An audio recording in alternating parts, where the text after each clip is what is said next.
Chapter 8.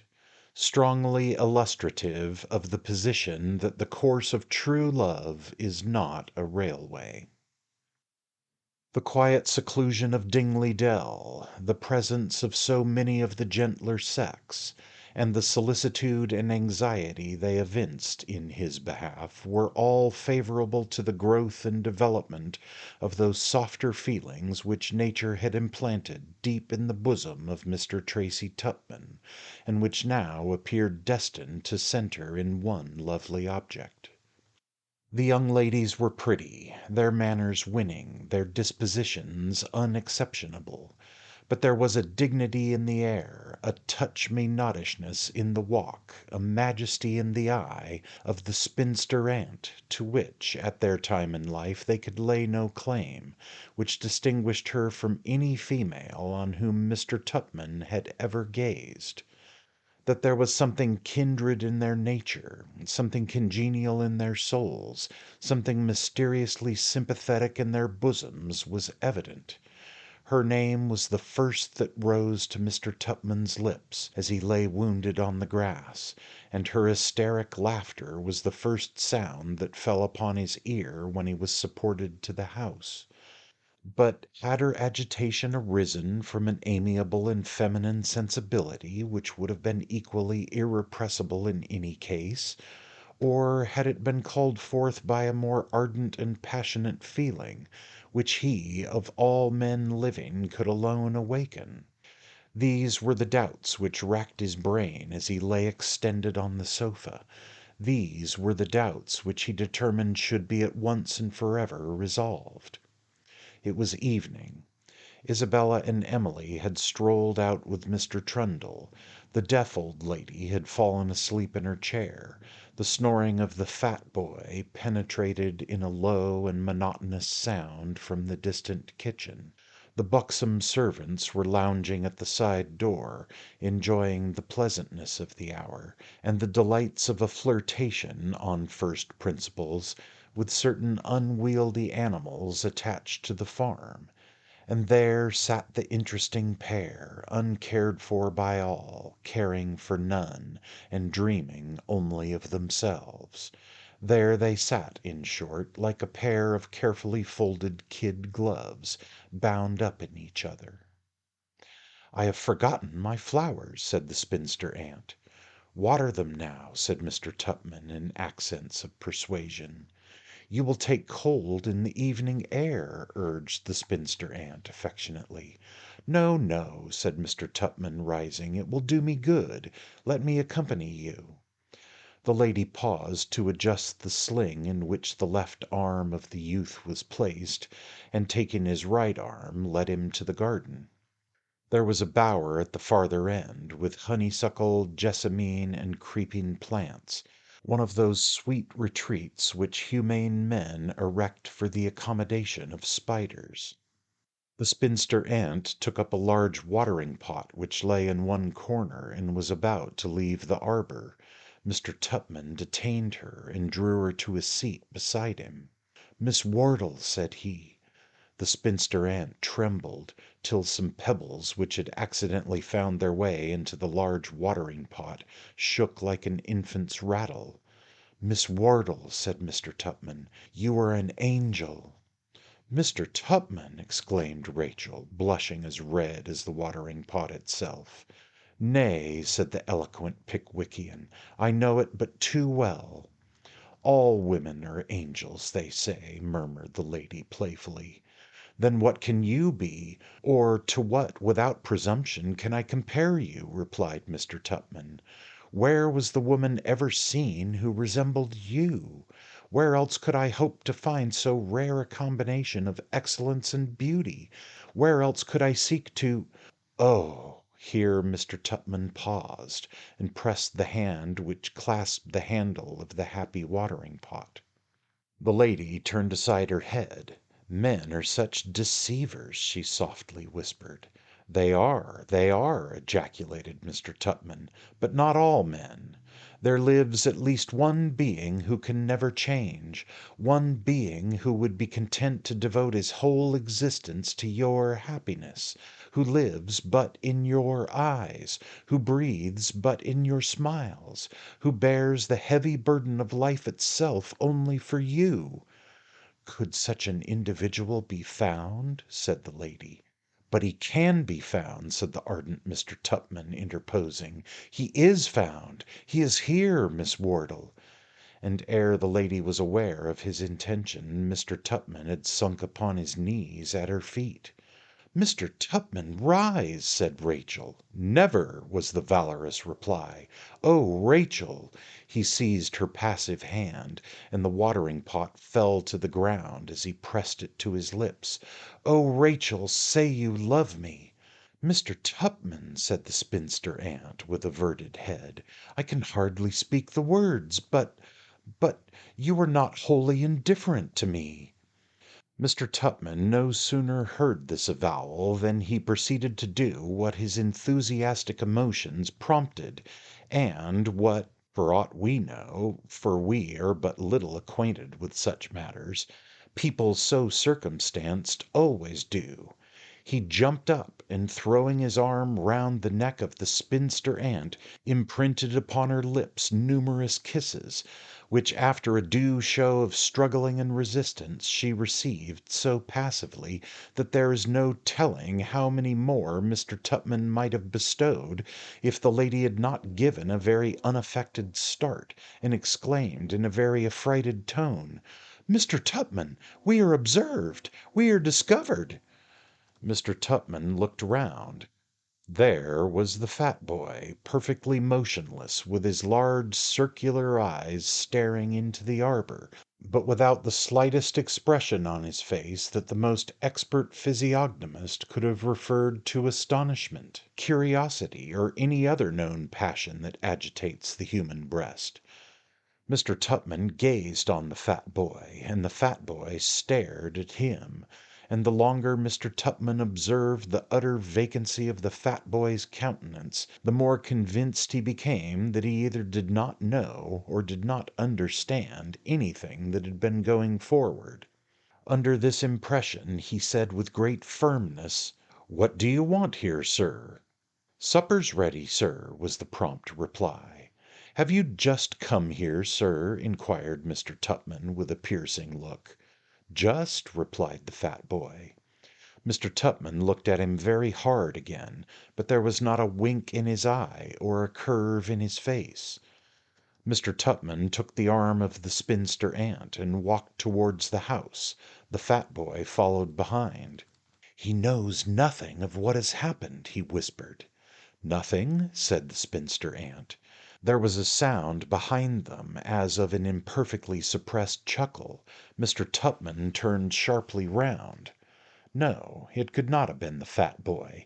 There was not a gleam of mirth or anything but feeding in his whole visage. "He must have been fast asleep," whispered Mr. Tupman. "I have not the least doubt of it," replied the spinster aunt. They both laughed heartily. Mr. Tupman was wrong. The fat boy, for once, had not been fast asleep.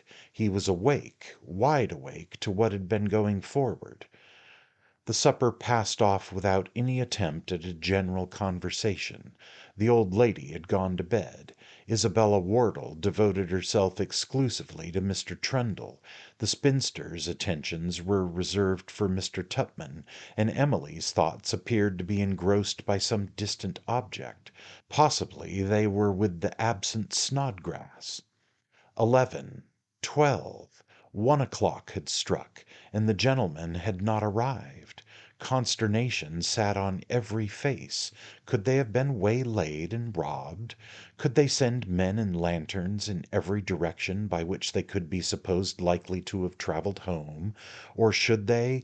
Hark! There they were. What could have made them so late? A strange voice, too. To whom could it belong?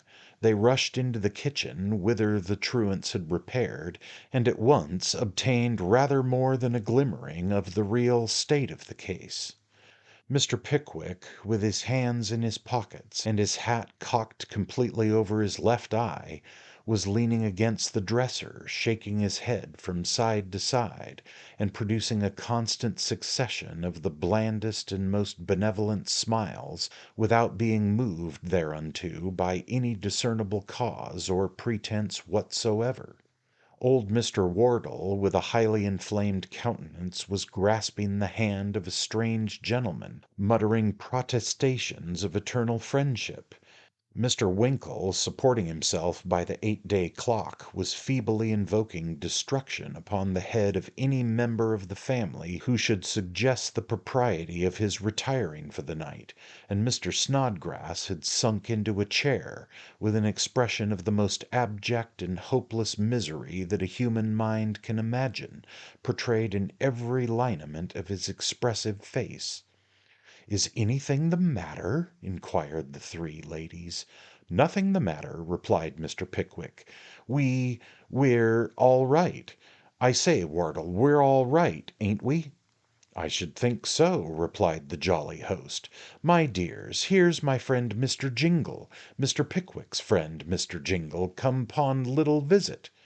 "Is anything the matter with Mr. Snodgrass, sir?" inquired Emily, with great anxiety. "Nothing the matter, ma'am," replied the stranger. "Cricket dinner, glorious party, capital songs, old port, claret, good, very good, wine, ma'am, wine." "It wasn't the wine," murmured Mr. Snodgrass in a broken voice. "It was the salmon. Somehow or other, it never is the wine in these cases." "Hadn't they better go to bed, ma'am?" inquired Emma. "Two of the boys will carry the gentleman upstairs." "I won't go to bed," said Mr. Winkle firmly. "No living boy shall carry me," said Mr. Pickwick stoutly, and he went on smiling as before. "Hooray!" gasped Mr. Winkle faintly.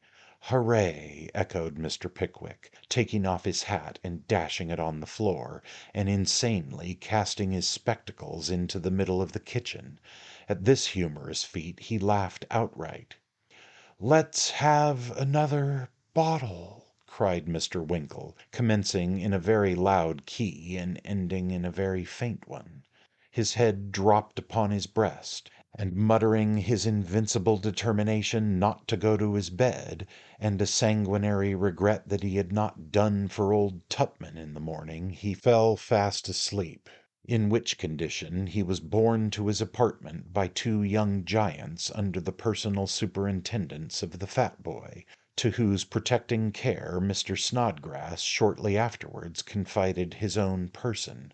Mr. Pickwick accepted the proffered arm of Mr. Tupman and quietly disappeared, smiling more than ever; and Mr. Wardle, after taking as affectionate a leave of the whole family as if he were ordered for immediate execution, consigned to Mr. Trundle the honour of conveying him upstairs, and retired, with a very futile attempt to look impressively solemn and dignified. "What a shocking scene!" said the spinster aunt.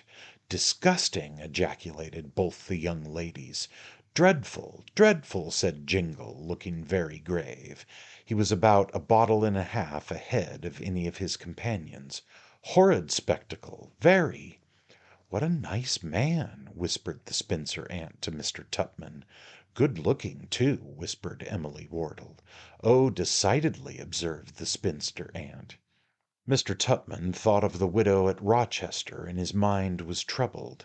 The succeeding half hour's conversation was not of a nature to calm his perturbed spirit. The new visitor was very talkative, and the number of his anecdotes was only to be exceeded by the extent of his politeness. Mr. Tupman felt that as Jingle's popularity increased, he, Tupman, retired further into the shade. His laughter was forced, his merriment feigned, and when at last he laid his aching temples between the sheets, he thought with horrid delight on the satisfaction it would afford him to have Jingle's head at that moment between the feather bed and the mattress. The indefatigable stranger rose betimes next morning, and although his companions remained in bed, overpowered with the dissipation of the previous night, exerted himself most successfully to promote the hilarity of the breakfast table. So successful were his efforts that even the deaf old lady insisted on having one or two of his best jokes retailed through the trumpet, and even she condescended to observe to the spinster aunt that he, meaning Mr. Jingle, was an impudent young fellow, a sentiment in which all her relations then and there present thoroughly coincided. It was the old lady's habit on the fine summer mornings to repair to the arbor in which Mr. Tupman had already signalized himself, in form and manner following. First, the fat boy fetched from a peg behind the old lady's bedroom door a close black satin bonnet, a warm cotton shawl, and a thick stick with a capacious handle, and the old lady, having put on the bonnet and shawl at her leisure, would lean one hand on the stick and the other on the fat boy's shoulder and walk leisurely to the arbor, where the fat boy would leave her to enjoy the fresh air for the space of half an hour, at the expiration of which time he would return and reconduct her to the house. The old lady was very precise and very particular, and as this ceremony had been observed for 3 consecutive summers without the slightest deviation from the accustomed form, she was not a little surprised on this particular morning to see the fat boy, instead of leaving the arbor, walk a few paces out of it, look carefully round him in every direction, and return towards her with great stealth and an air of the most profound mystery. The old lady was timorous, most old ladies are, and her first impression was that the bloated lad was about to do her some grievous bodily harm with the view of possessing himself of her loose coin. She would have cried for assistance, but age and infirmity had long ago deprived her of the power of screaming. She therefore watched his motions with feelings of intense horror, which were in no degree diminished by his coming close up to her and shouting in her ear in an agitated and, as it seemed to her, a threatening tone, "Missus!" Now it so happened that Mr. Jingle was walking in the garden close to the arbor at that moment. He too heard the shouts of "Missus," and stopped to hear more. There were 3 reasons for his doing so. In the first place, he was idle and curious. Secondly, he was by no means scrupulous. Thirdly, and lastly, he was concealed from view by some flowering shrubs. So there he stood, and there he listened. "Missus!" shouted the fat boy. "Well, Joe," said the trembling old lady, "I'm sure I've been a good mistress to you, Joe. You have invariably been treated very kindly. You have never had too much to do, and you have always had enough to eat." This last was an appeal to the fat boy's most sensitive feelings. He seemed touched as he replied emphatically, "I knows I has." "Then what can you want to do now?" said the old lady, gaining courage. "I wants to make your flesh creep," replied the boy. This sounded like a very bloodthirsty mode of showing one's gratitude, and as the old lady did not precisely understand the process by which such a result was to be attained, all her former horrors returned. "What do you think I see in this very arbor last night?" inquired the boy. "Bless us, what?" exclaimed the old lady, alarmed at the solemn manner of the corpulent youth. "The strange gentleman, him as had his arm hurt, a kissin' and huggin'." "Who, Joe? None of the servants, I hope?" "Worser than that," roared the fat boy in the old lady's ear. "Not one o' my granddaughters?" "Worser than that." "Worse than that, Joe?" said the old lady, who had thought this the extreme limit of human atrocity. "Who was it, Joe? I insist upon knowing." The fat boy looked cautiously round, and having concluded his survey, shouted in the old lady's ear, "Miss Rachel!" "What?" shouted the old lady in a shrill tone. "Speak louder." "Miss Rachel!" roared the fat boy. My daughter?" The train of nods which the fat boy gave by way of assent communicated a blancmange-like motion to his fat cheeks. "And she suffered him?" exclaimed the old lady. A grin stole over the fat boy's features as he said, "I see her a kissin' of him again." If Mr. Jingle, from his place of concealment, could have beheld the expression which the old lady's face assumed at this communication, the probability is that a sudden burst of laughter would have betrayed his close vicinity to the summer house. He listened attentively. Fragments of angry sentences, such as "without my permission," "at her time of life," "miserable old woman like me," "might have waited till I was dead," and so forth, reached his ears, and then he heard the heels of the fat boy's boots crunching the gravel as he retired and left the old lady alone. It was a remarkable coincidence, perhaps, but it was nevertheless a fact, that Mr. Jingle, within 5 minutes of his arrival at Manor Farm on the preceding night, had inwardly resolved to lay siege to the heart of the spinster aunt without delay. He had observation enough to see that his off-hand manner was by no means disagreeable to the fair object of his attack.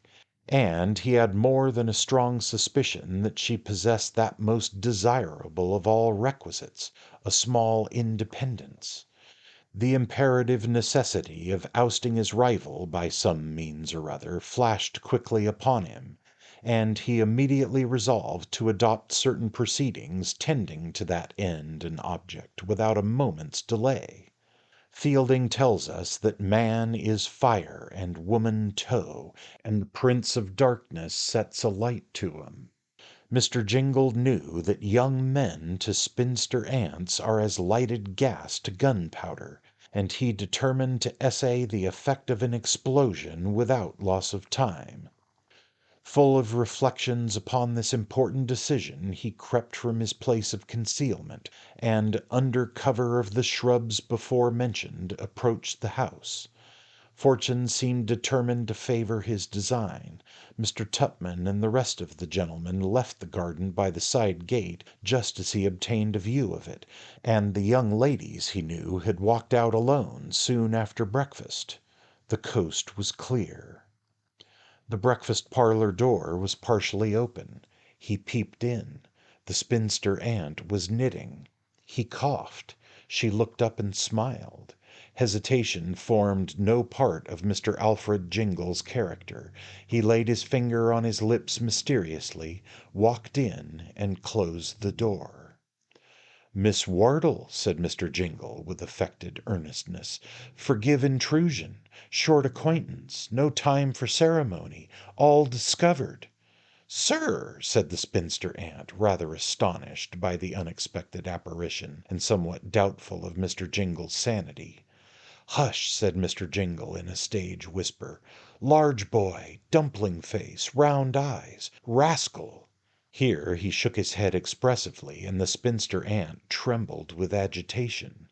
"I presume you allude to Joseph, sir?" said the lady, making an effort to appear composed. "Yes, ma'am. Damn that Joe. Treacherous dog, Joe.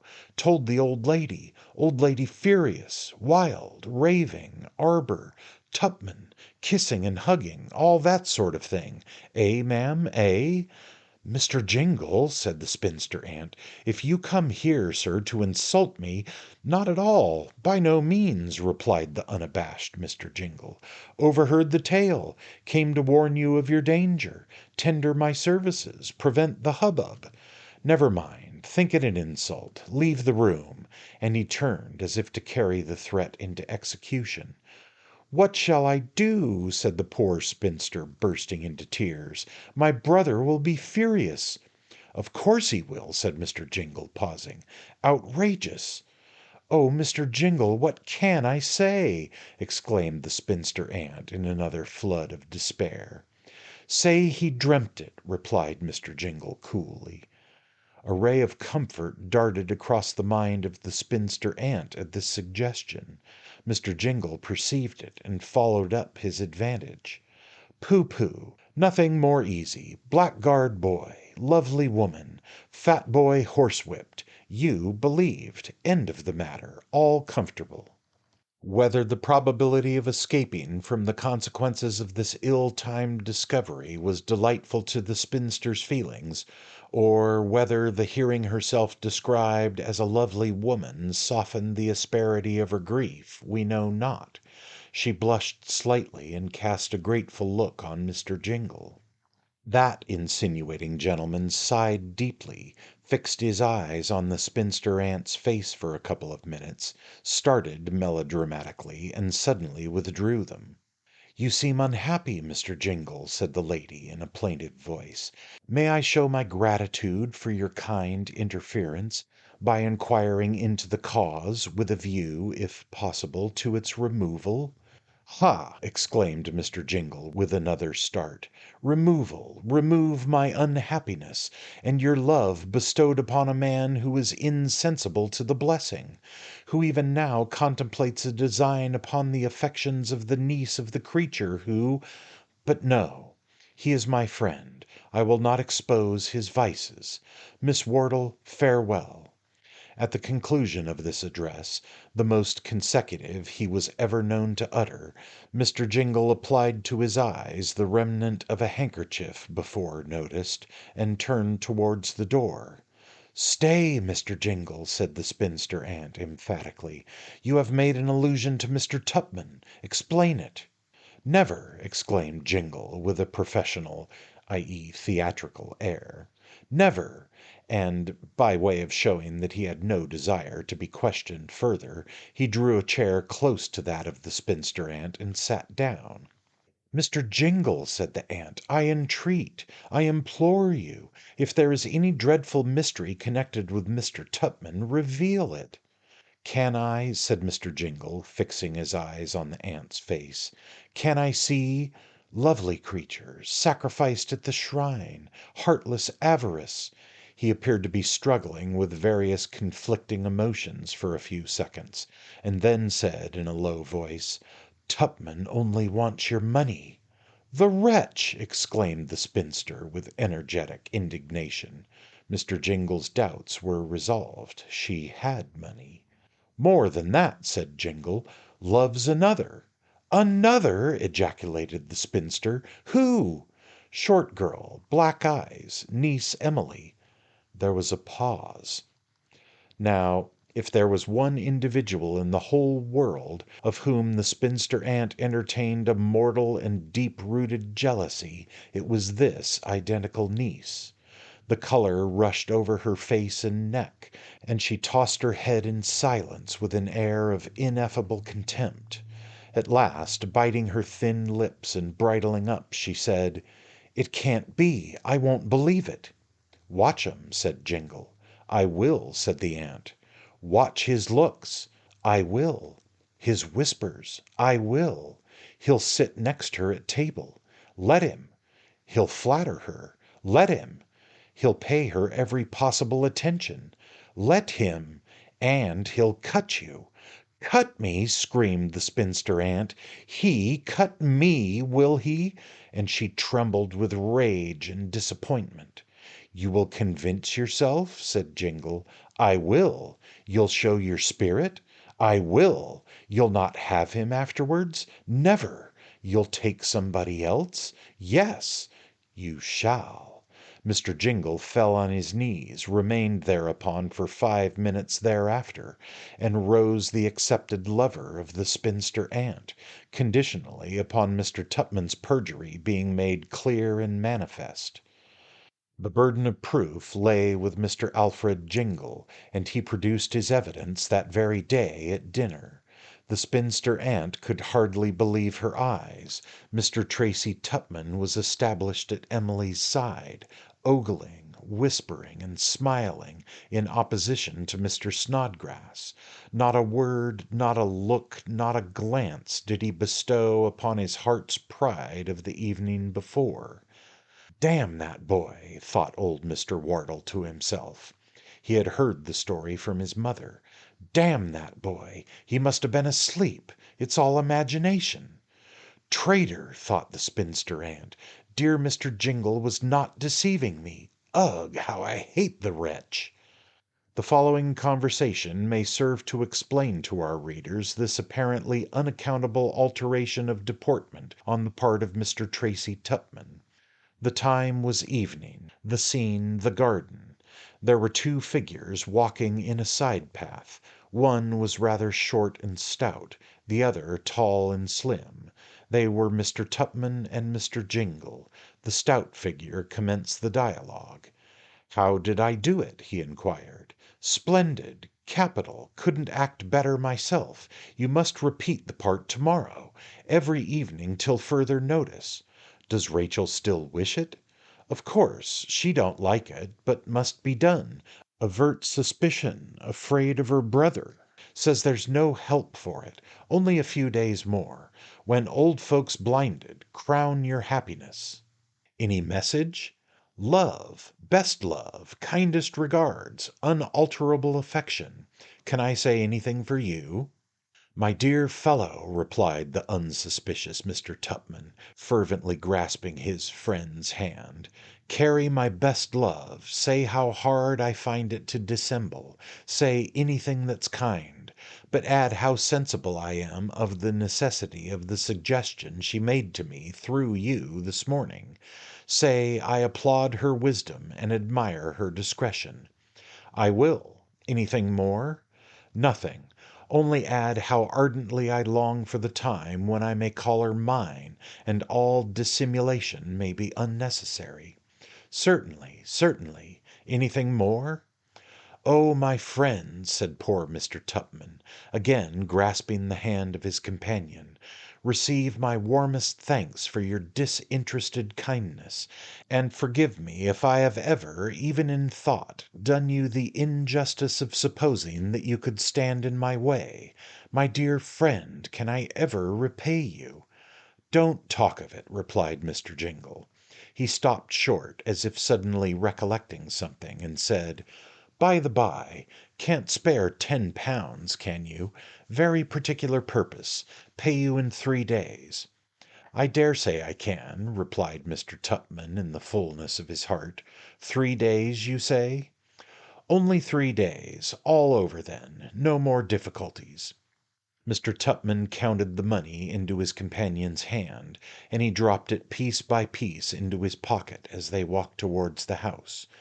"Be careful," said Mr. Jingle. "Not a look." "Not a wink," said Mr. Tupman. "Not a syllable." "Not a whisper."